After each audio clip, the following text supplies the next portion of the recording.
મારો દીકરો એટલે 2024માં માર્ચ મહિનામાં ઓફ થઈ ગયો, ત્યાર પછીથી બીજે જ મહિનેથી મારી વહુ છે અને બેની 2 દીકરીઓ છે, એ 2 અમને પ્રોપર્ટી માટે દબાણ કરવા માંડ્યું છે અને ત્યારથી બધું ચાલુ કરી દીધું છે. એટલે એમ કે અમને હેરાન કર્યા કરે કોઈ પણ રીતે. ઘરમાં પાણી ઢોળી નાખે, ગાલો પડે એટલે મરી જાવ તમે, ગમે એમ થાય, હાથ પગ ભાંગે કે જે થાય એ. અને ક્યારે જાય ક્યારે આવે કાંઈ અમને કાંઈ કહે નહીં કાંઈ. અને ગમે ત્યારે દરવાજા ખુલ્લા મૂકીને જતી રહીએ.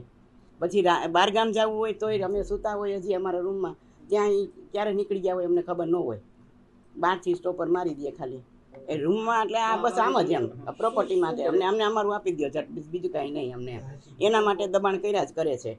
અને અમે અને એવી રીતે કોશિશ કરીએ માનસિક રીતે બધી રીતે પાણી ઢોળી નાખે એટલે અમે પડીએ લપસીને, કાંઈ પણ અમારે મૂકવા કરવા જવું હોય નીચે. પછી મારા પગનો દુખાવો થઈ ગયો છે એટલે ગોઠણનું ઓપરેશનનું કરવાનું કીધું છે ડૉક્ટરે. પણ એ કે તમે ધ્યાન રાખજો, પડો નહીં ને એનું ખાસ ધ્યાન રાખવાનું. એટલે અમે મશીનને છે ને એટલે પછી અંદર લીધું, નહીં તો 25 વર્ષથી અમારું બહાર જ પડ્યું હતું મશીન, અને એ બધા ધોતા જ હતા કપડાં.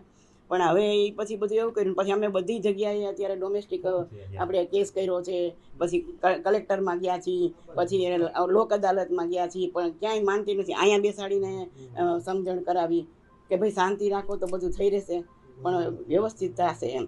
એટલે હિંચકા ઉપર એમાં એવું છે કે એ જ્યારે બેઠા હોય ને ત્યારે એની દીકરી પછી બાજુમાં બેસી જાય ને પછી એવા ખોટા ઓલા કરવા માંડે અને કે હિંચકા વધારે નાખવા માંડે, એમ કે ભલે પડી જતા એમ.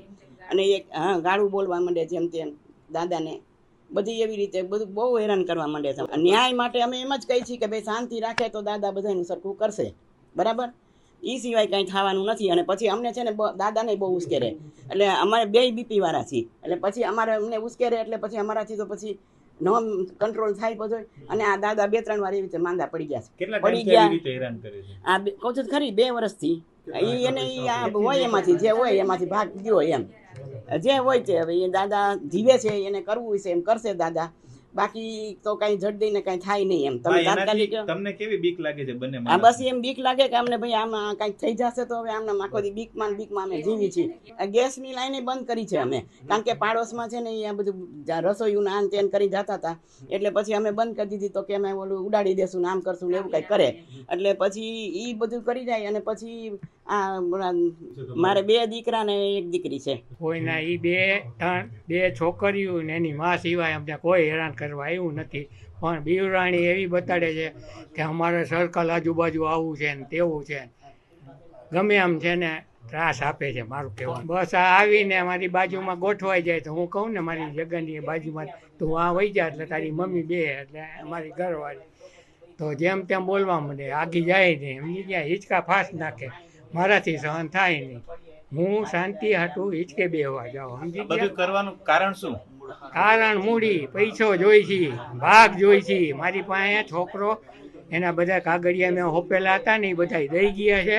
એ મારી પાસે અત્યારે હયાત છે ને મેં કોર્ટ મેટરમાં લખાવ્યું છે.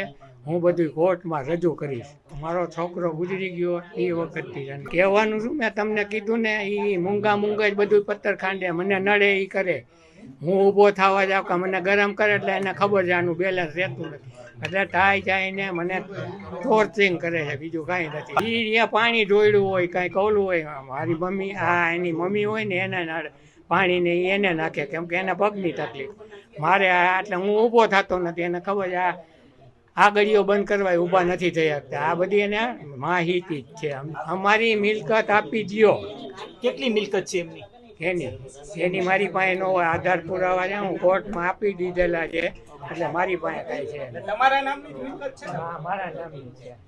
ભાગ માટે કરે છે. તમારા સંતાનમાં કોણ કોણ છે દાદા? એક મારો દીકરો રવિ, સંજય ગુજરી ગયો, એ પછી રવિ ને એક મારી દીકરી અમદાવાદ પરણાવી છે, એને એક મારા ન્યાય માટે એવું છે. મને અહીંયા મારી મિલકતમાંથી ઉપરથી ખાલી કરીને પછી કોર્ટમાં જે મેટર કર્યું એ કરી. એ 2 માં દીકરીઓ, બીજું કાંઈ નહીં. લાગે છે દાદા? હા અહીંયા બીક લાગે એટલે જ મેં ઉપર રજૂઆત કરી, અહીંથી ખાલી કરાવો. પોલીસ કેસ કર્યો હતો ને મારી માટે પહેલા એને, અમે કોઈ દી પોલીસમાં ગયા નથી, મારી ખાનદાનીમાં કોઈ નથી.